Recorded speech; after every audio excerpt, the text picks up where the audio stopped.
Өзің әрең өлім аузынан құтылғанда қайттан баруға желаниең бар ма? Я барам.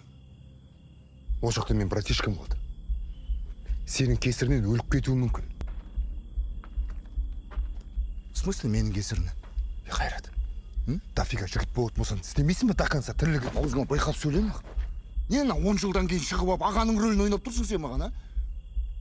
Мен болмасаң Азатың бәрі детдомда жататын еді. Или осы кезде моласы құшақтап жоқтап айтып отыратын ең, білесің бе? Аузыңа байқап сөйле, ема. И вообще, менің айтқанын тыңдаса, Азат мынандай қашаққа кірмейтін еді. Менде бір идея бар, братан.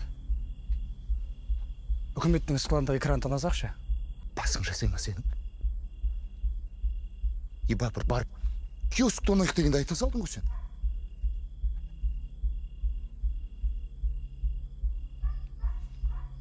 Жо, мен сашкабай тетіп тұрған жоқпын. Сендер білесіңдер ме онда қанша охрана бар екен? Сосын үкіметтің затын тонау үшін нормальный срок ұстайсың. 5 жыл, 7 жыл емес ол саған. Қайрат, басы шешқұттай болды ғой.